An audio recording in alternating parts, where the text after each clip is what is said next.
Seigneur éternel, merci beaucoup pour ce moment ici dans ta présence. Merci Seigneur pour tout ce que tu nous as fait. Merci Seigneur pour la présence de Thibaut, Seigneur, de Véronique et de tous ceux qui participent et nous suivent, Seigneur, en live TikTok en ces moments.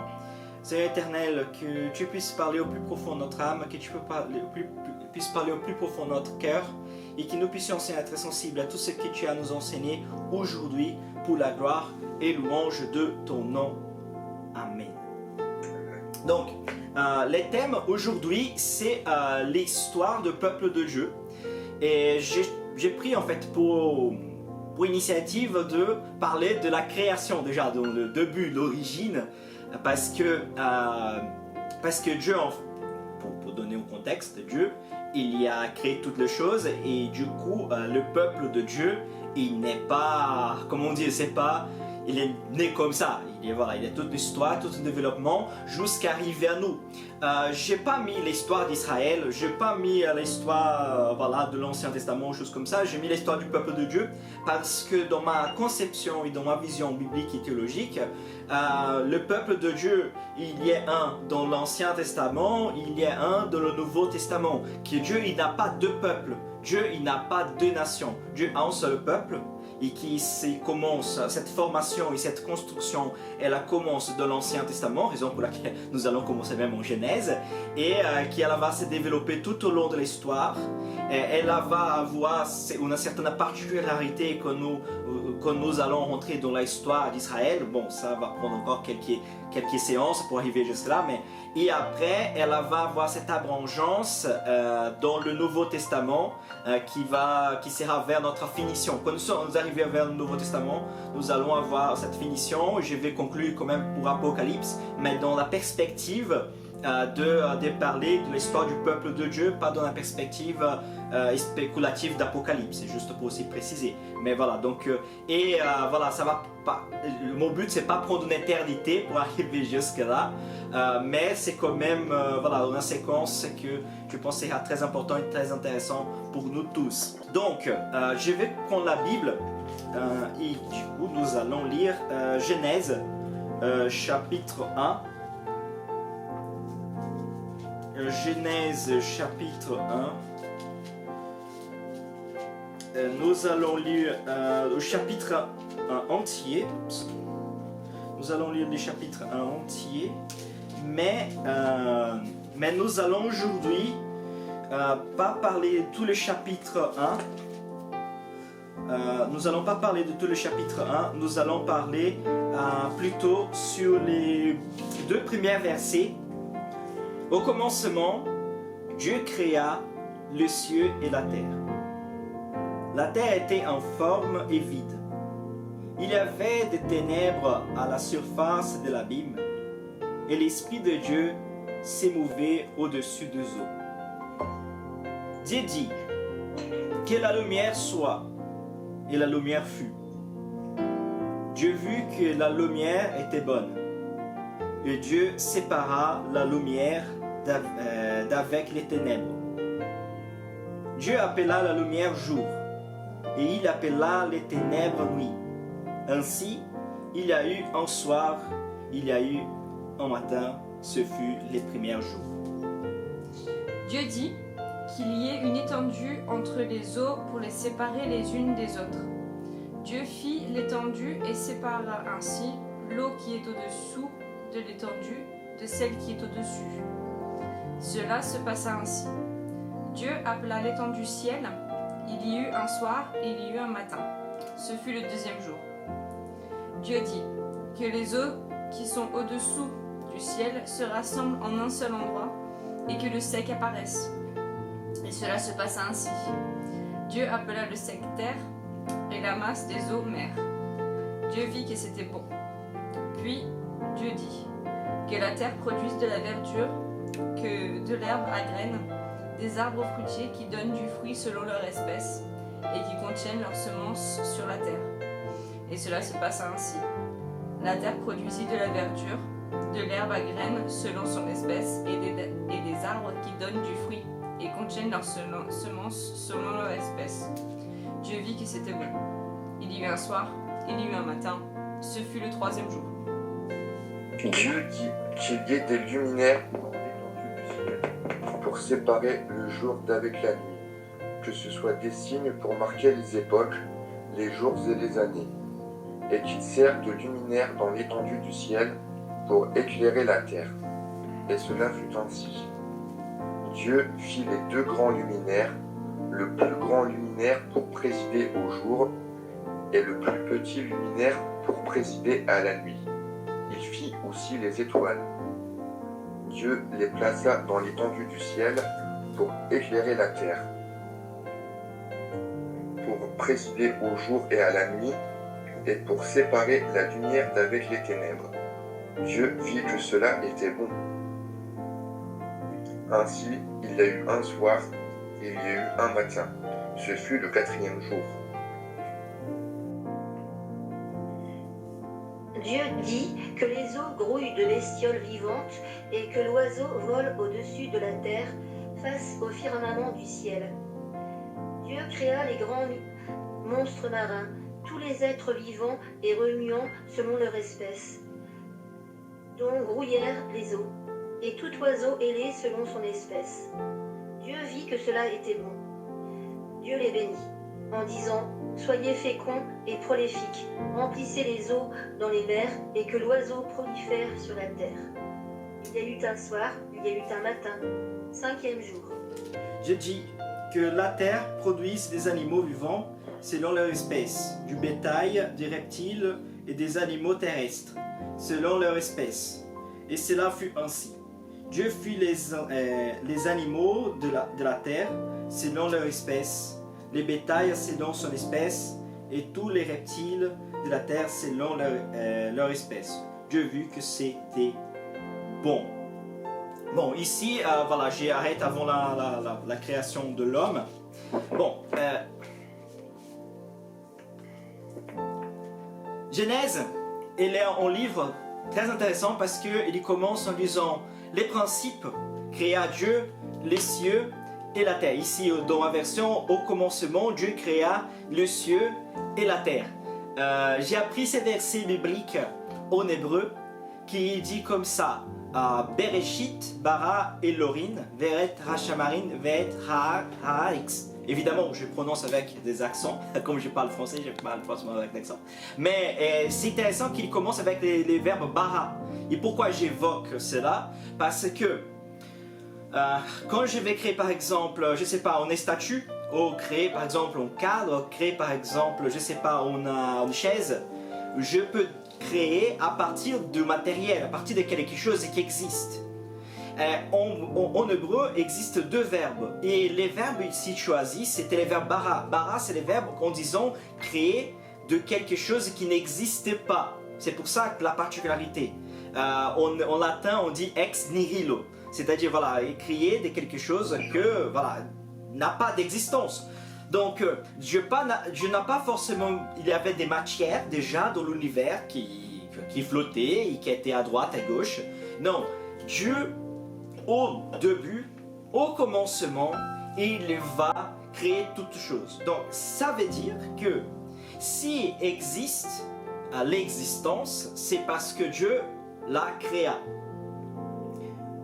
Autrement dit, il y avait un moment donné que existait une éternité où Dieu vivrait pleinement en harmonie, pleinement bien en fait, en utilisant un langage très humain, très bien dans sa peau, dans la pleine communion avec la Trinité. Dieu était avec lui-même, parfaitement uni avec la Trinité, avec la pleine communion. Il était là. Une éternité, on ne peut pas mesurer un jour, une semaine, on ne peut même pas dire temps en fait, parce que le temps, il y a commencé à exister au moment donné. Et pour une raison qui appartient à Dieu et à lui-même, il décida de créer les cieux et la terre. C'est-à-dire que Dieu, au moment donné, il décida de donner existence à ce que nous appelons l'univers. Dieu a décidé de donner existence à ce que nous appelons notre système solaire, notre planète Terre, nos vies et la création. Autrement dit, et c'est implicite par rapport à ce que je suis en train de dire, mais je vais le mettre explicitement. Au début, c'est que je peux parler de début, n'existait pas d'ange, n'existait pas un autre être, n'existait pas quelque chose d'autre qui rajoutait ou qui pouvait donner quelque chose à Dieu, qui pouvait faire de l'existence de Dieu une existence complète. C'est-à-dire que ce Dieu décide à créer les anges, créer le ciel et la terre, qui c'est là, de certaine façon, une création de Dieu. Et c'est parce qu'il a voulu se révéler aux créatures, se révéler à sa création. Dieu, et c'est ça aussi que nous voyons déjà dans cette inférence de ce que nous commençons déjà à méditer et à réfléchir par rapport à cela, c'est que Dieu n'a pas besoin des anges. Dieu n'a pas besoin de nous. Dieu n'a pas besoin de notre adoration. Dieu, il n'a rien que nous puissions faire qui rajoutera quelque chose en Dieu et à Dieu. Tout ce qui s'est passé et tout ce qui se passe ne rajoute pas quelque chose à sa divinité. Dieu n'est pas un être qu'il y en a dans une constante évolution, dans une constante mutation, mais Dieu est éternel. Dieu est. Il y a un terme que nous appelons en théologie et qui des fois en théologie, je précise, on essaye de distinguer un être qui existe, c'est-à-dire un être qu'il y a en début et qu'il y a en fin, ou qu'il y a en linéarité, qu'il y a en principe, de Dieu, qui nous disons que Dieu il n'existait pas. En théologie, nous disons que Dieu est, parce qu'il est éternel et on ne peut pas délimiter au moment de l'existence de Dieu. Certaines personnes disent Dieu, il s'est auto-créé. Cela, c'est contradictoire en soi, parce que dire que Dieu s'est auto-créé, c'est bizarre, parce que pensons avec moi. Dieu est en train de dire, maintenant, je vais me créer. Donc, forcément, s'il va évoquer qu'il va se créer, il existe, il est. C'est comme si nous allons dire, moi je vais penser maintenant à quelque chose. Donc, si nous allons dire, je vais penser à quelque chose, nous pensons forcément. Donc, c'est aussi contradictoire. Et c'est difficile pour nous concevoir un être éternel, parce que nous, comme être créé, nous avons une origine, nous avons un début. L'univers a un début, mais Dieu, il est. Si l'univers existe, l'univers n'existe pas à part de qui Dieu est. L'univers n'existe à part de la présence et de soutien de Dieu. L'univers existe parce que Dieu soutient l'existence de l'univers. Ici, du coup, je précise que c'est pas Dieu qui habite dans l'univers, mais c'est l'univers qui habite en Dieu. Tout ce qui peut avoir et être, il n'a pas une existence isolée de qui Dieu est, mais il habite et il existe en Dieu. Jusque-là, ça va? Est-ce que ça va? Est-ce que c'est un peu confus? Est-ce que c'est clair? Est-ce que vous voulez répondre par quelque chose? C'est un petit peu dur. Ok, merci. Vous dites que c'est l'univers qui est dans Dieu. Exact. J'ai pas trop compris ça. Ok, parfait. Merci beaucoup pour rebondir. En fait, nous, par exemple, nous habitons dans les planètes Terre dans le système solaire, mais l'univers, qui, bon, c'est immense, et moi, je ne peux même pas concevoir l'univers, parce que je suis un être très limité, et l'univers est tellement immense, infini, et c'est là même certains scientifiques disent qu'il est toujours en train d'avoir une certaine expansion. Ce que je veux dire par là, c'est que l'univers, il a été créé par Dieu. Donc, c'est-à-dire que l'univers, au début, il n'existait pas. Au début, je ne peux même pas dire qu'il existait un vide, parce qu'au vide, c'est déjà un genre d'existence. Au début, c'était rien, au début, c'était Dieu. Quand Dieu décide de créer l'univers vient à son existence. Là, le but, c'est pas parler au cours des séances de la création de l'univers, mais le but, c'est parler de la perspective biblique de la création, c'est ça le but ici. Et cet univers, cette existence, elle habite en Dieu. C'est-à-dire que tout ce qui existe n'existe pas hors de Dieu, mais existe en Dieu. C'était impossible que quelque chose existait hors de la présence de Dieu. Quand je parle exister en Dieu, je ne vais pas dire par là que Dieu est un être qu'on pourrait mesurer géographiquement, qui soit le plus grand, le plus immense possible. Non, Dieu est un être infini. Mais ce que je veux dire, c'est que tout ce qui existe, tout ce que nous pouvons dire, ah, cela existe en Dieu. Bon, je vais dire une chose un peu bizarre, et mon but, je ne vais pas plus développer ce que je vais évoquer, parce que ce n'est pas le sujet d'aujourd'hui, mais juste pour vous faire peut-être aussi réfléchir et comprendre. Les diables, un être mauvais, un être méchant, il existe en Dieu. C'est-à-dire, oui, il existe en Dieu parce qu'il n'existait pas, s'il n'était pas en Dieu, il ne pouvait pas exister. N'existait rien qui puisse être hors de Dieu. L'enfer, par exemple, n'existait pas hors de Dieu. L'enfer existe en Dieu. Parce que toute l'existence existe en Dieu. Si le diable, si Dieu il est banni de son existence, je parle d'existence de façon très humaine, le diable serait ce qu'on pourrait parler d'une annihilation. Je ne parle pas que je crois ou pas à l'annihilation, c'est juste que pour préciser ici le fait de dire l'importance de comprendre que tout ce qui existe en Dieu, parce qu'hors de Dieu, rien ne peut exister. Dieu est la source de l'existence.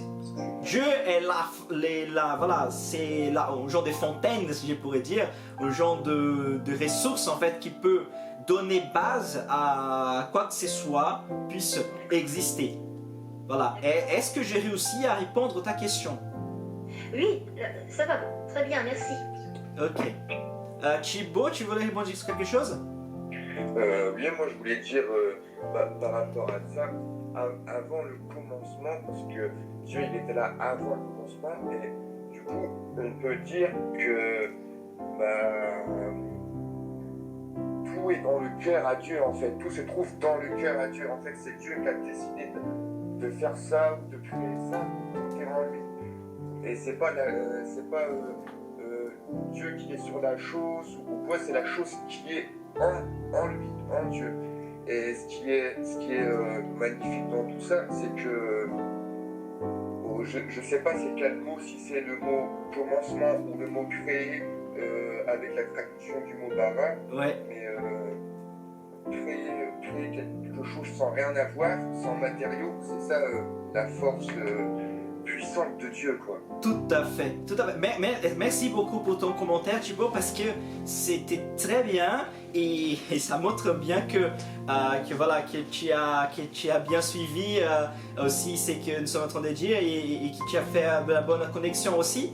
Parce que c'est exactement ça en fait. C'est que tu as dit précisément par rapport à cette idée de Dieu qui donne l'origine à une origine qui n'existe pas, c'est quelque chose de magnifique, c'est quelque chose qui nous pourrons passer toute la journée en train de penser à ça. Comment c'était avant l'existence? Parce que nous commençons, c'est comme si, la Bible commence à partir d'un début, d'un point de départ, mais comment c'était cette relation, cette éternité que Dieu était avec lui-même? On peut même, donc là je vais spéculer, d'accord? Je vais dire quelque chose qui est totalement spéculatif, que la Bible ne dit pas, mais juste en parlant de notre imagination. Est-ce qu'il existait un autre genre d'existence avant? Existait un genre d'univers avant qui n'était pas là? Tu vois, c'est bon, je ne crois pas parce que ça ne fait pas de sens par rapport à ce que la Bible nous dit, mais c'est des choses qui pourraient dévaguer et qui pourraient passer dans notre imagination, dans notre réflexion, parce que tout se soutient en Dieu. Dieu, c'est la base de l'existence. Il y a autre chose, c'est-à-dire que quand Dieu a décidé de donner un début, Dieu, comme un être aussi omnipotent, mais aussi un être omniscient, c'est-à-dire que omniscient, c'est-à-dire que Dieu connaît toutes les choses, Dieu savait déjà tout le déroulement de tout ce qui allait se passer. Ici, je ne parle pas d'une question de libre arbitre, de liberté ou pas. Je dis juste que Dieu, il savait tout ce qui allait se passer. Dieu, il a fait l'existence des données origine. Il savait tous les déroulements. Dieu n'était pas, Dieu n'était pas surpris des fois pour certaines rébellions qui a potentiellement existé à un moment donné au ciel. Dieu n'était pas surpris quand l'homme il y a péché, parce que même si malheureusement cela est passé, Dieu, quand il a créé toutes les choses, Dieu savait tout ce qui allait se passer au déroulement de ce qu'il a créé, mais Dieu, il avait déjà tout sous contrôle.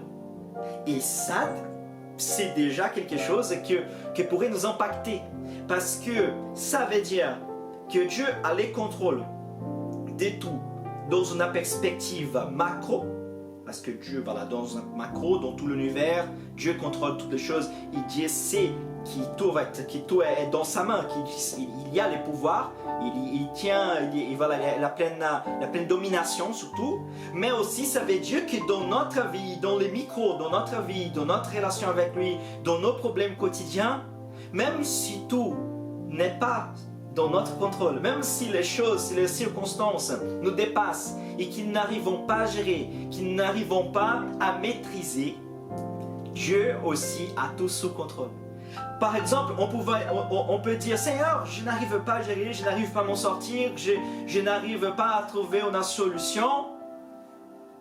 Dieu nous dit en ce moment-là, t'inquiète pas, fais confiance en moi, parce que moi, j'ai tout sous contrôle. Mais Seigneur, regarde la situation, regarde les problèmes.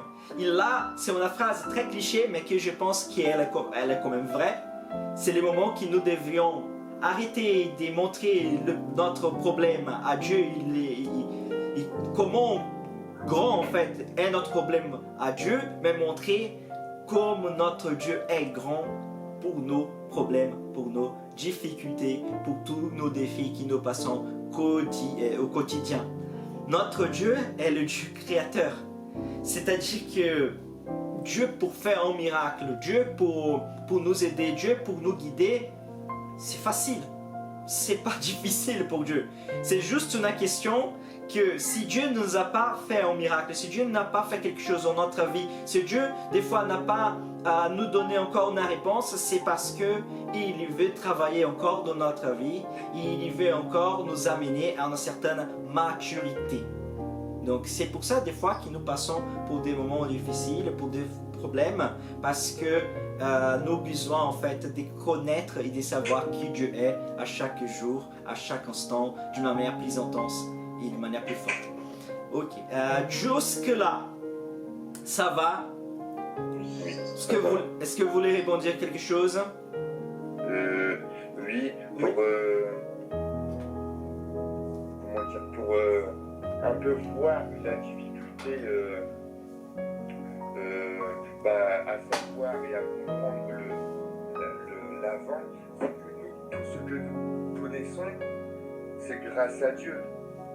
Enfin, ce que je veux dire, c'est que nous, on a les matériaux, par exemple. On a tout, mais avant. Et notre connaissance, quand par exemple on dit oui, mais avant, il n'y avait pas ça, comment... mais l'homme, il n'a jamais vécu sans... Comment expliquer,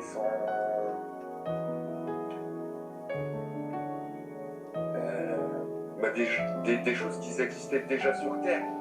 Enfin, Dieu, il les a créées. Et quand l'homme est arrivé, il s'est aidé des choses que Dieu lui a mis à disposition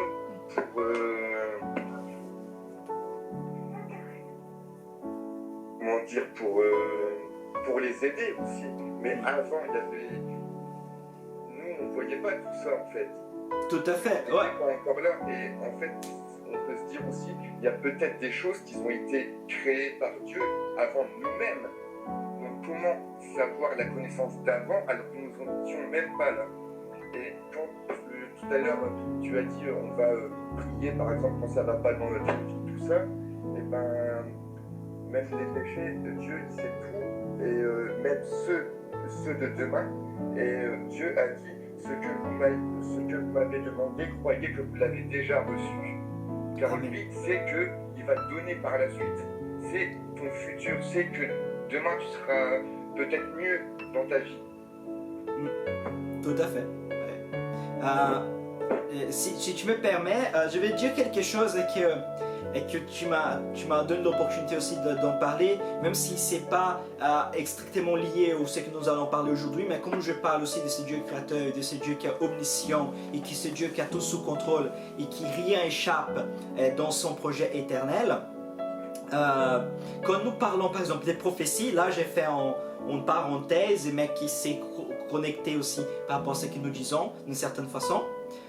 Quand Dieu il parle de prophéties de l'Ancien Testament, nous voyons que toutes les prophéties de l'Ancien Testament, elles sont dans le passé. C'est-à-dire toutes les choses qui vont se passer, qui ne sont pas encore là, les prophètes, ils parlent dans le temps passé, pas dans le temps futur. Pourquoi ? Sauf on réserve des questions de traduction, mais dans la langue originale et voilà, c'est toujours un langage en fait de quelque chose dans le futur qui est déjà vrai, parce que la prophétie d'une certaine chose qui va venir, c'est quelque chose qui est déjà en réalité en Dieu et qui certaines qu'on parle même des prophéties qu'on appelle des prophéties pas circonstancielles, mais qui sont des prophéties qui sont liées à une conséquence de certains choix. Elle est déjà dans le passé, dans une perspective que si le peuple de Dieu il choisit, si les gens choisissent ce chemin, les conséquences seront inévitables. Pour illustrer ce que je suis en train de dire d'une façon beaucoup plus claire, j'espère qu'il soit beaucoup plus clair. Les livres d'Apocalypse, tu vois tout ce qui va se dérouler dans le livre d'Apocalypse.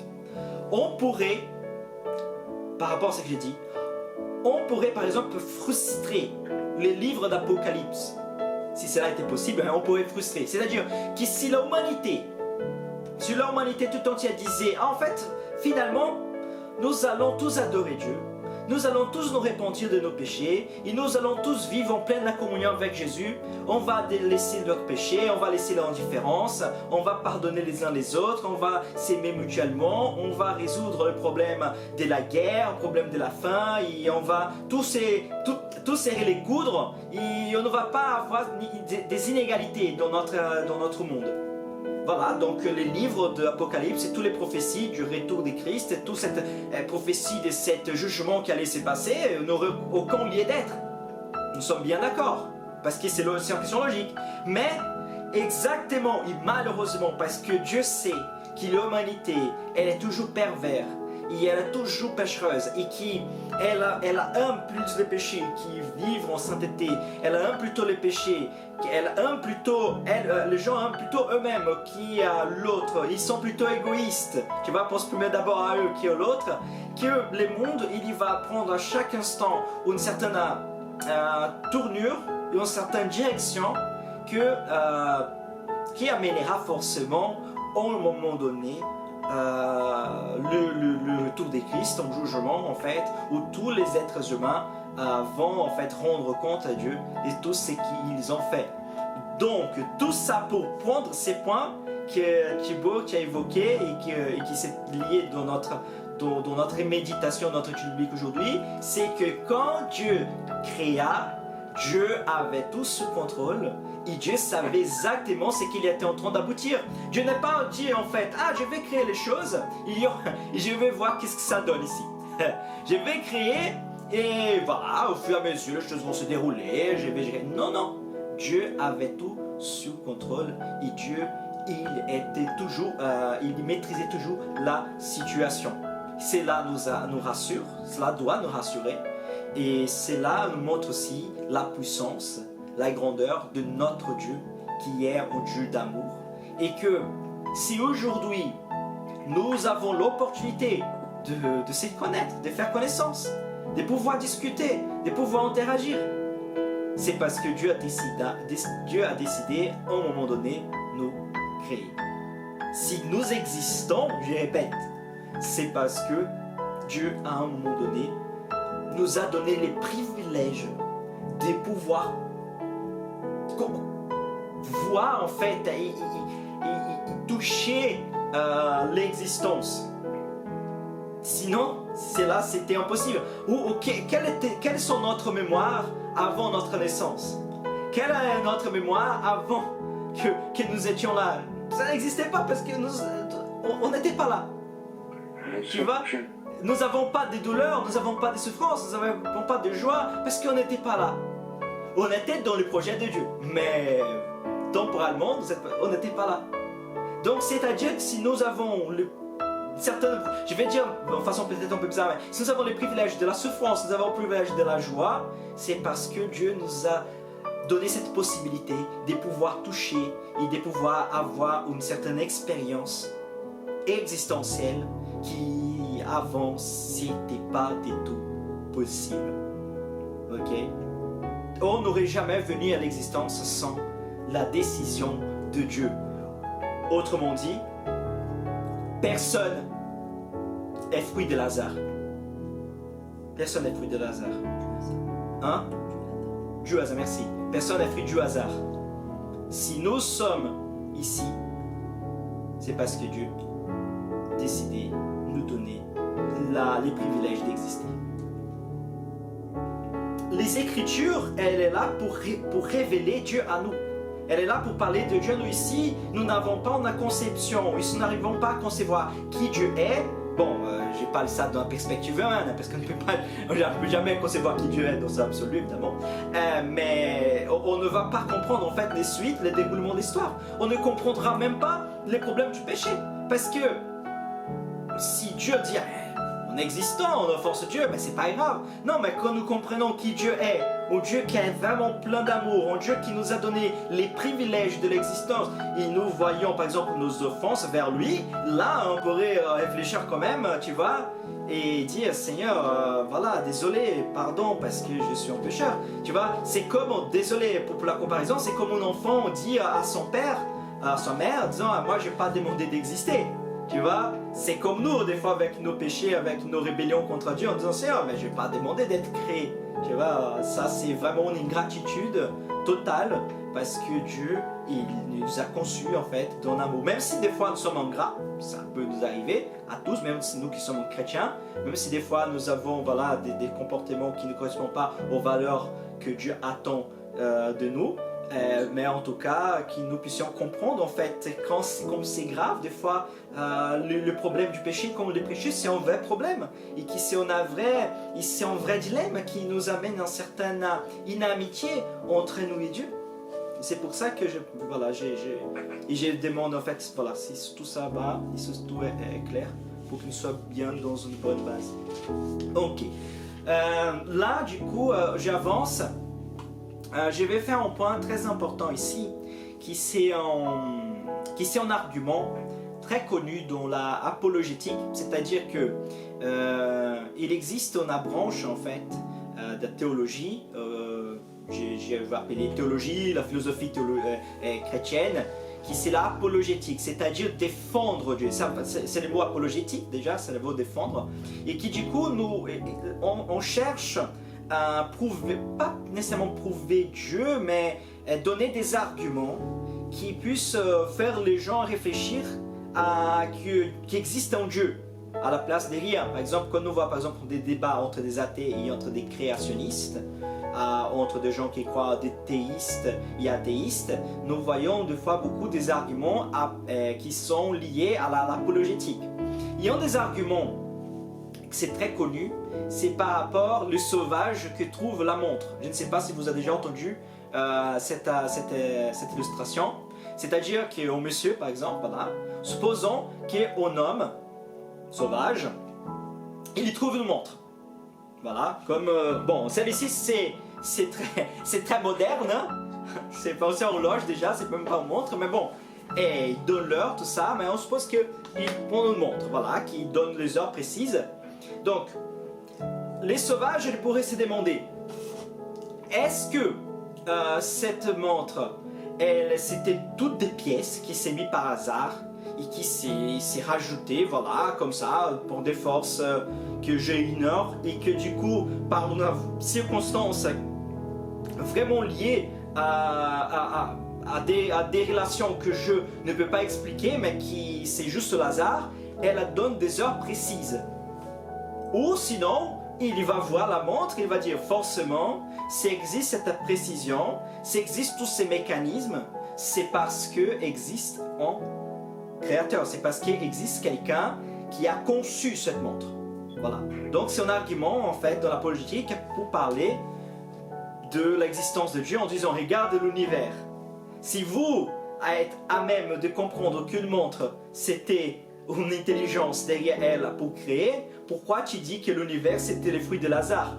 Pourquoi l'univers qui est beaucoup plus complexe et qu'il y a tout un ajuste, une syntonie, pourquoi vous dites que l'univers c'est le fruit de hasard? Donc forcément, voilà, c'était la création, c'était conçu par un être suprême, très intelligent, très puissant, qui a tout dans ses mains. Ok, jusque là ça va, et je suis d'accord.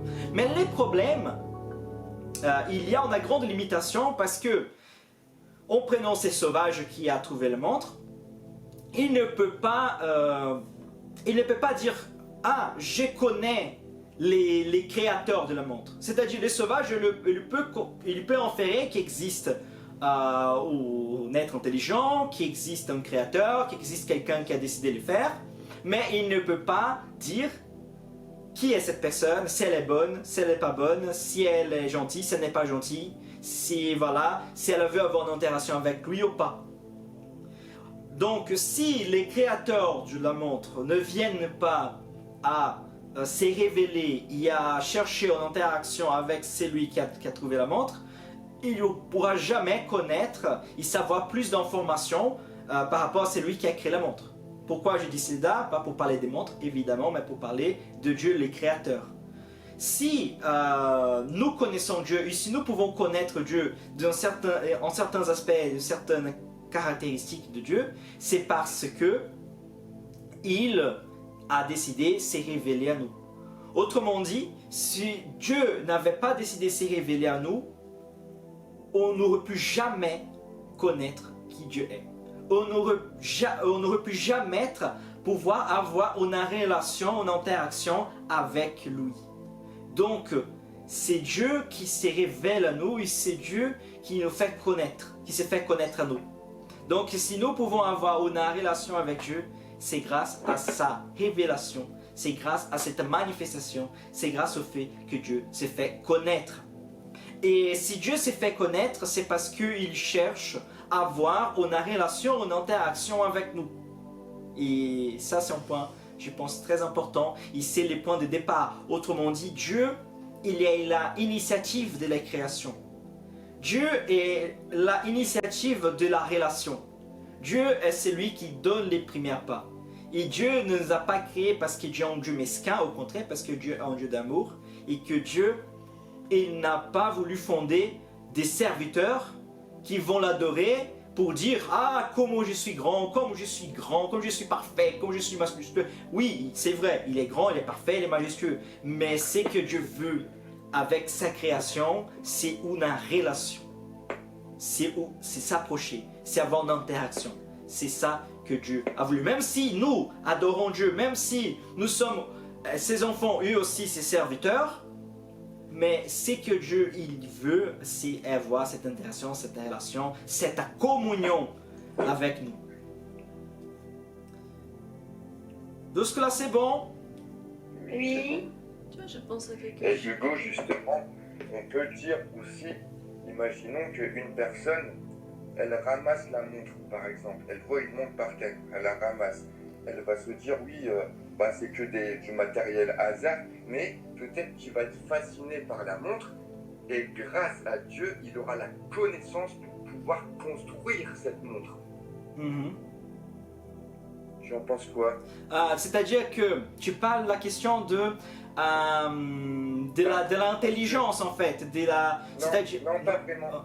Dans ça, en fait, je parle plutôt d'amour parce que la personne qui va ramasser cette montre, peut-être qu'elle rejette Dieu, peut-être qu'elle dit c'est bazar, c'est pas Dieu. Mais vu qu'il trouve quand même cette montre belle, il va réussir à la construire. Mais grâce à qui va réussir à construire cette montre? Grâce à l'amour de Dieu, grâce à l'amour de Dieu qui lui a donné la connaissance de pouvoir la construire. Mm. Si j'arrive à bien saisir ton raisonnement, cela me fait penser à un verset biblique qui dit comme ça, que Dieu fait le soleil sur les méchants et sur les justes, et qu'il a plu aussi tombe sur la terre de justes et sur la terre de méchants. C'est-à-dire que Dieu, il donne les privilèges, l'opportunité, en fait, même qui c'est lui qui s'est présenté rebelle, Dieu permet, voilà, pour une question liée à sa grâce et à sa miséricorde, l'existence de cette personne et qu'elle continue à être là. Voilà, mais je ne sais pas si j'ai réussi à aller plus loin que cela. Est-ce que c'est bon ou est-ce que tu voulais peut-être développer un peu plus? Oui, c'est ça. Mais après, c'est parce que j'arrive pas à l'expliquer, mais en gros, je voulais dire que même si une personne au début elle rejette pas Dieu, et l'amour qu'il a, il va quand même lui donner pour avoir la connaissance et donc se révéler à cette personne. Voilà. Ok. Tu voulais dire quelque chose? Non, je pense à la relation parent-enfant qu'on a en fait avec Dieu, que Dieu est notre Père et nous sommes ses enfants. Et on voit que dans une relation père et enfant, ou mère et enfant, enfin parent-enfant, dans un sens humain, quand les parents ont des enfants, c'est pas juste pour avoir des petits êtres qui leur disent que tout est génial. C'est pour avoir cette interaction d'amour avec un membre de sa famille qui est très proche. Et je pense que c'est comme ça aussi qu'on peut voir la relation avec Dieu. C'est pas, Dieu ne cherche pas des petits êtres qui disent oui à tout ce qu'il dit. Il cherche des êtres avec qui avoir une vraie interaction et une relation profonde. Ouais, tout à fait. Tout à fait. C'est exactement ça en fait, cette relation, cette création, cette interaction que Dieu il commence à construire et à faire en fait avec nous. Ça c'est un point très important. Et du coup, c'est que nous pouvons déjà saisir aujourd'hui, et par rapport à cette petite réflexion, une petite étude déjà, jusque là, que Dieu, il est un être éternel, que Dieu, en certains moments, Dieu, il n'a pas décidé créer voilà, les choses, et nous créer les anges, créer les ciels, créer la terre, parce que Dieu en fait s'ennuyait, c'est ça que je veux dire aussi. Dieu s'ennuie, tu vois, je m'ennuie, n'a rien à faire, j'ai 2 ans pleine, je sais pas, je peux même pas dire vide, mais bon, tu sais, on va créer des choses, on va créer un peu de l'action. On va créer les choses. Non, en fait, non. Dieu, il y a juste pour une question liée. Dieu, en être le pur amour dans son essence, il a décidé créer, il a décidé faire toutes les choses afin que nous puissions avoir une relation, une interaction avec lui. Et que si Dieu est en être éternel, Dieu n'est pas susceptible à modification. Voilà, c'est-à-dire Dieu ne va pas évoluer, Dieu ne va pas diminuer, Dieu ne veut pas laisser, c'est un terme correct, laisser d'être Dieu. Cesser, merci chérie. Le Dieu ne va pas cesser d'être Dieu. Dieu sera toujours Dieu. Et il n'a rien, voilà, je répète un peu ce que j'ai dit, je révise un peu. Dieu n'a rien que nous puissions rajouter à qui Dieu est. Par exemple, Jésus-Christ est venu dans les temps, il est vécu parmi nous, il y a obéi, il est mort sur la croix, mais tout ce que Jésus-Christ a fait, bon, Jésus-Christ aussi la deuxième personne de la Trinité, n'a rien rajouté à l'essence de Dieu, n'a rien rajouté à qui Dieu est. Même l'œuvre de... Bon, c'est-à-dire que Dieu, il est éternel. C'est ça, c'est très important pour nos considérations. C'est là aussi, c'est une compréhension qui nous montrera aussi notre place. Parce que ça montre en fait quelle est notre place dans cette histoire. Autrement dit, c'est là en train de montrer qu'on n'a rien à revendiquer à Dieu. Et que Dieu, sans nous, il sera toujours Dieu. Il est toujours Dieu. Désolé pour une précision. Dieu sans nous, il est toujours Dieu. Mais nous, sans Dieu, nous sommes rien. Même si ça sonne un peu jargon, non mais c'est vrai. Dieu sans nous, il est toujours Dieu. Dieu sans les anges, Dieu sans l'univers, Dieu sans les ciels, la terre, Dieu, il est Dieu. Si tout l'univers, si toute la création, si tout ce qu'on pourrait évoquer et appeler existence, ça se rebelle contre Dieu, il continuera, il sera Dieu. Il est Dieu. Mais tout l'existant, tout ce que nous potentiellement pouvons appeler existence, si rebelle contre Dieu ou sans Dieu, n'est rien. Voilà, ça montre aussi la grandeur de Dieu, l'immensité de Dieu. Et après, pensez que si je vous dis que j'appelle, bon, je sais pas en question politique que je vais évoquer, mais c'est juste pour vous parler, voilà, faire la comparaison. Si je vous dis, j'ai appelé Macron ce soir, j'étais en train de discuter avec lui, il m'a dit qu'il va bien, beaucoup de travail en ce moment, voilà, la France, elle a dit que c'est pas un pays facile de gérer, mais bon, il arrive. Vous aurez rigolé, on dit, voilà, ça n'importe quoi. Indépendant, vote si vous êtes pour Macron ou pas Macron, vous direz que c'est n'importe quoi, parce que qui est toi pour parler avec Macron et pour avoir accès avec lui? Qui est un pauvre étranger qui est venu en France, voilà, et non, tu n'as pas accès à Macron, tu n'es même pas assez important pour être quelqu'un qui sache qu'il existe. Macron ne sait même pas que tu existes. Probablement c'est vrai. La grosse probabilité c'est vrai. Ouais. Mais Macron qui c'est quelqu'un parce qu'on voit en fait cette comparaison, on voit ce que je suis, on voit qu'il est. Je parle pas de Macron en tant que personne, mais en tant que qui est dans une position comme président de la France, tu vois. Mais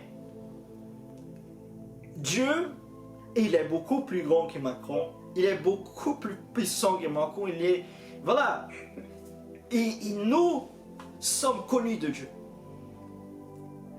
Dieu nous connaît, nous pouvons parler avec Dieu, nous pouvons avoir une relation avec Dieu. Si nous nous arrêtons au moment de notre journée, il dit maintenant je vais parler avec Dieu, Dieu, il sera toujours à notre écoute, il va nous écouter, il va parler avec nous, il va interagir avec nous.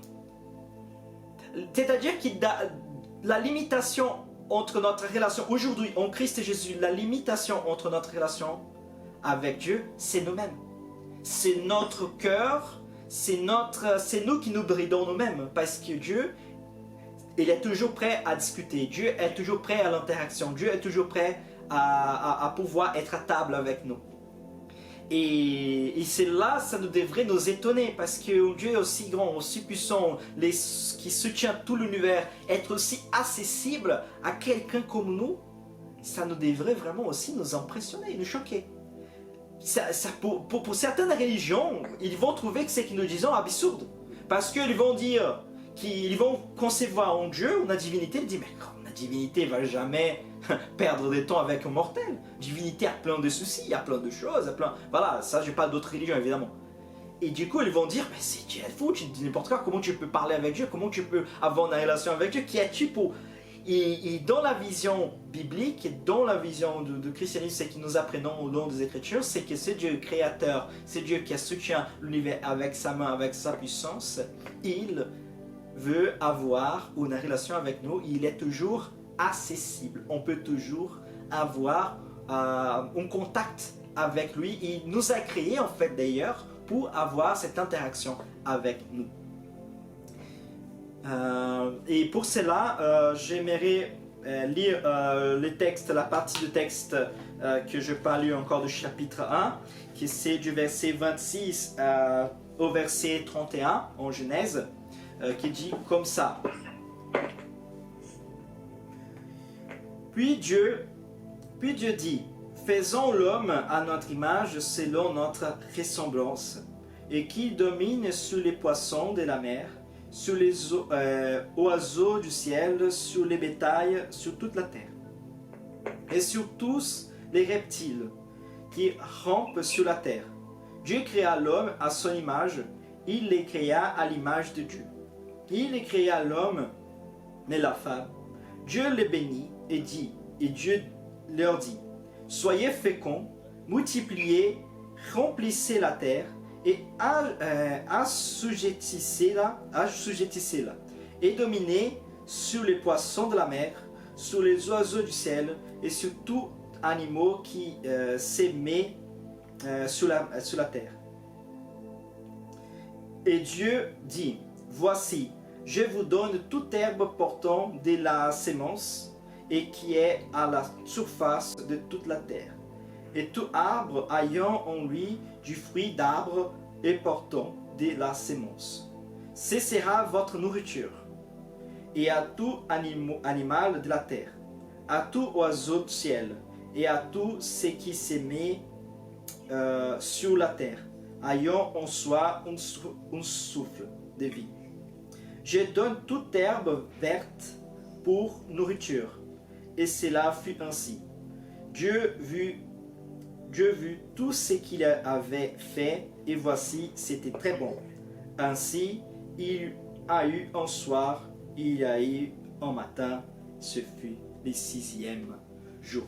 Ici, voilà, donc Dieu il est en train de faire la couronne de la création, dans la conclusion du chapitre 1. Dieu a créé l'homme en fait 6e jour parce que Dieu a tout préparé. Regarde, Dieu a tout préparé. C'est comme... Je vais me reformuler. Désolé, je vais reformuler. Je pense que c'est mieux comme ça.